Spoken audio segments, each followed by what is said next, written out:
کاروان زیباری شروع کار سیاسی کده استودیو گل مادا بودم دو بحث کن برای کاروان تو گله گله بخیر خدمت دانه و هر بجی پیام داد طیبتی جی جبوی لعنه جدا آخفتن هبین سر وزیران لیاوا دست به که از حسکم ابسرن جبه خینسه آخفنا خودت بجد امنا خوازین کوپیات چوالاتا کی بین مهیویجی هنب طیبتی جی یعنی سر وزیران اماجا پندت که کو بالضبط اوه آخفتناویم کردستان ببتا ولاتا که پیشکفتیل سر آستا رو جلاتا نافی یعنی مبست شویه که چیه امنا خوازین ببینه کوپیا چه ولاتا که طیبتی جی افشاره نوکه چه نف دولتی هین چه جی هریمی هین چه جی ولاتین هفسنورین گل هریم و کردستان عراقی سپاس جارا کدی که جوان بو میوان داری و حکمت هریمی مس پیامه که بو افولاتن روش حالاتنا واسط حکمت هریمی پیامه که یعنی پیشکشت کتن بجیت خلکی کردستانه هریما کردستانه ایدئولوژیاوی کلتوریوی دانانستاندناوی فرقش افولات دیتر قالت ولات دي محاولة كان مثلا سيستم كي إنن سطسطة تطبيق كان بولات خو تجارة أبي نجحت نينا بسيستم بيتا أبي بيومك أبو ولات رجالات نوفين حكمتها هريمة دي فرق بيتنش أبي هنجد بينا بخودرا چون بستك شيء هي بو باشا روجي چكيد بيجد أم هستكين ولاتك بيشكفت بين نه هريمة كا بيشكفتيت نوف عراق كده تشوف والوزين هبن تجي نبن أبي بيومك ایماجک هی بو پاشاروجه چون من بحث حکومت اندهاتی و پاشاروج اولات اندهاتی کی حتما هكذا بي حكايه بشتي وي اخفني جناب سرك وزيران چين اخاره بحثي چاكساز يكر بحثي گندل يكر بحثي جخت كرنيكر بحثي خدمت گزاري يكر و اوهن بيامك ابو ولاتن كنداو حال حاضر جناب سرك وزيران الولاتك كنداو في بيام جهينيتن يعني وبتر چاکسازی آنجیک بتر اهتمام بدته گنجت حکمت هرمی افانه پیامه هنی مساجه که بو اولات را خودورا يعني قالك احتمال افولات هنی بتر ايكونوميه واي جريدايا وزيفا انجي نفط وغازفا او بيجيتن افريكا اسوي بتني ناكم ازي قالك تشتديكم وبتر دي وكنا بجن يوث امباورمنت انجي گنجا بيش يا خم يعني افي قالك تركيز سر في بابتيكر بابت که دی هر دی سر خالا کوپیا چوالاته کی مثلا رنگجی چپ نهینی چپ آشکارا اولاتین هیل نافچه هست کن کلتورا خو فرض کن سر هری ما کردستان رنگجی ولاتین دیرجی اف بابتین نوکین طیبتی جین حتی این رگزی جی هست کن نمونه خو فرض کن سر ولاته کی دی سر بابت پیک و جانا اولی یا نتوی طیبتی جی اف پیامت چه يعني اف اخف نتش بيامك جهينت كو هم هبيه وهم جي ملبره هولاتك وصابت باشروجي جدا يعني ام تشتك سياستك كادي ينجي ايديولوجيا كادي جدا شويه كلتوري هبيه ام قبيل ناكين الفيري وكو استدقهم شلو فكرنا اخنا جناب سرك وزيران او روجات الظلمه يعني جيتو تعداي كلتوري خوان ايديولوجيا خوان زمان خو فرض كي سر خلك كي كرد او روج النما يعني افروكا تو سحكي كيش وكي جناب سرك وزيران هر كوربندك يعني هر كونفرنس كاتشيتي يعني جروبك سرك وزيران سروكن فان ولاتاي جناب بيشوازي جناب سرك وزيران معناوي او روجو تشوت بشي افريكا ايديولوجيا خوبيني او يبهامك تجهنيتن كردستان هريما كردستاني فرقش افولات ديتر وام نابينا كوبيا كش ولا ديتر افتش تشتا نيو توكك يعني حزبك يعني نيو لانك انا حزبك انا توكك تو هاجر چونك افا يا جريدا بتشتكي ديفا بهار عربي هشتا يا بردوامه كيك جفان بهار عربي الكردستاني ندايا العراق حتى حدك ندايا بس يا بردوام الرجهلاتا نافراست الفيري اجبر هندي بيامك دانتن ام بردوام من السر بروسا تشاكسازي الفيري باشا بنجه گوتو بیجا طیبتی بود چرا سرکردن همین پرزگری کن و درگه وکیلی حکومت هرمان کردستان دی سوژی سر وزیران اماجه پیکر کو ادگل بغدادی ام همی گاوات هول داینه حالت مشید بردامن چیز سر مثلا وزیبه یعنی گشتی چرا سرکردن پرزگری کاوت چه جاراجی من ندیتیه هرمان کردستانی حکومت هرمان کردستانی کابینت در باز بیدا مکان برف کابینه دهیجی وچین دجاتی بو چه آلیه کیجی دیار نکری حتی اگر او دجمنین من سره کیجی بن اوه چوا طیبت جی و پیامد گهینت کو دیسا جف آخرین امکن اگر و پی قبیل جی نبت ورن ام سرمیزه که رینین گوتو بیجان پرزگری که چرا سرپین نرینا پف گوهرین جارا کادی پیام کادی الویرد گهینت جناب سرک وزیران که جوان كردستان أمة وسطاية نل أم ولاتك آزاد خازن أم بيك فيجياني دعوتكن أم مستعدين نتقل هر قومك هر رفندك هر ولاتك بيتن بدانيشين گفتگوی بکن يعني هل فيري هيج حرشك نكر السر حكمة فدرال البغداية يعني كتسحكي أفا كريديت او كو أفا چند سالة گفتگو تتكرند قال حكمة بغداد وكي چند حفتيت بوريدا چند بابتك هاتنا بيش ايك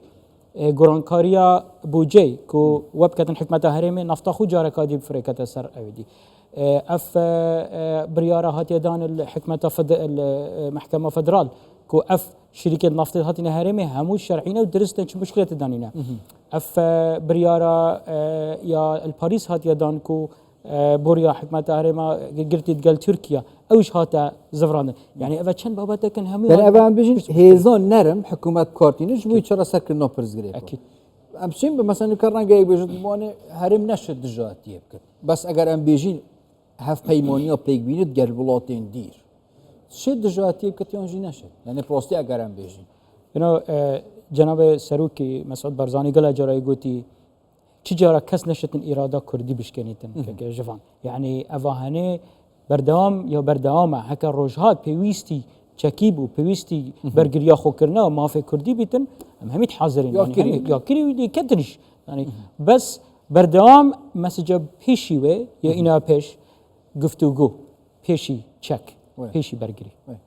سيجارة گفتگو حتى جهت تشك نرن جزيرة ترجي أكيد دیسا از بحثا چاره سر کردن پرزگری که طیبتی سر بابت وزیب کم جهن حساب طیبتی جلود که جهانی حکومت کو بحث حکومتین دهاتی هم کن وقتی بحث پاشاروجت کن بحث تکنولوژیت کن رنگ افوزه و نکهی صدی پنج جلوی دمینه بود طیبتی سر بابت نفته یانجی چافکانین خرابین پیز جبود دست و اینا نوزه چه حاضریه که هریما کردستان بشکش شوي وزا باقش بات باشروجه دا طيب تجي الجنوب ساختتنا بحث كرن اكيد يعني قلت صحكي اف ولاتن بيش كفتي همي بري خدنا يعني شو وزي تشكي وزا كما بس تعمل فيري غازو نفط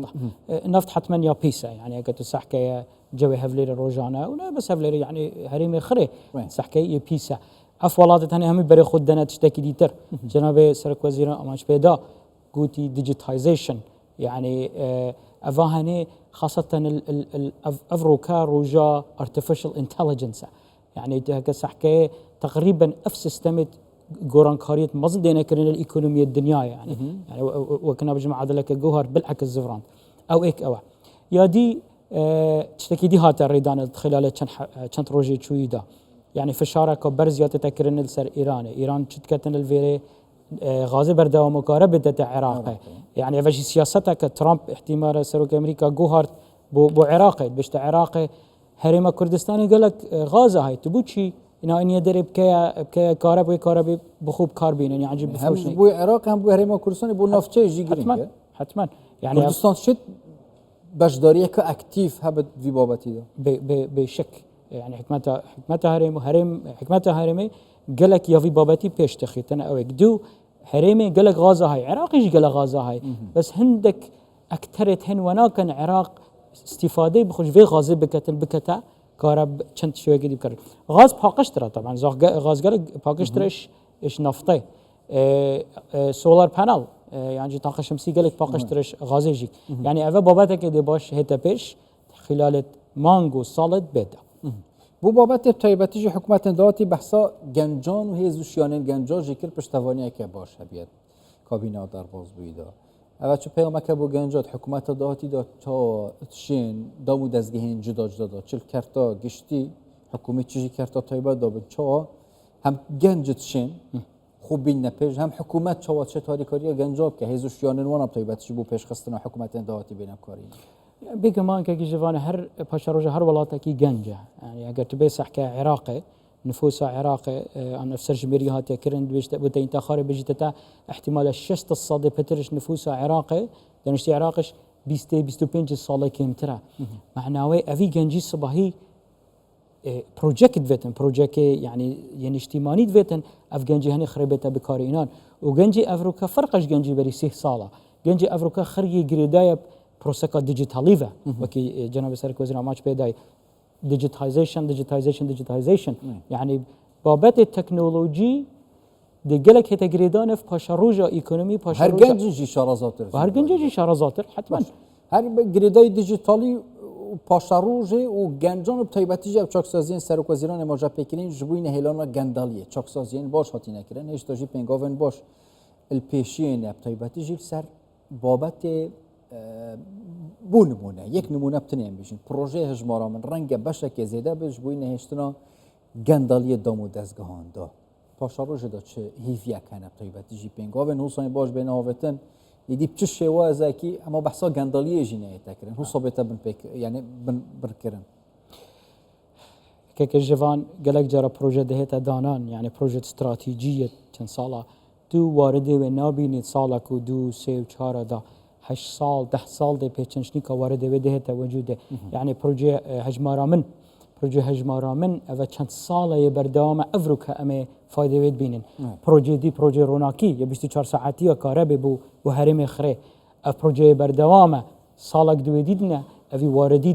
دي بينن وقال بروجي دي بريكيفا يعني احتمال هي خلك ما قالك جرا غازندا بكاتن حكمتها ما چناكتن بروجي و شري چاكسازينا شري غندالينا غاتن چاكسازيا بردوام بس واردي چاكسازيت سالك دو دنايتا پیش چند سالا پیت کشیدن حتی خدان وی واردی ببینید. اگه کردواری جدان بجین جوتیار رو چه تو چینی مثلا حتی شین بود ببینی. اكيد. جاوی شین بینی جیش تا دمک پید وید. گلک سپاس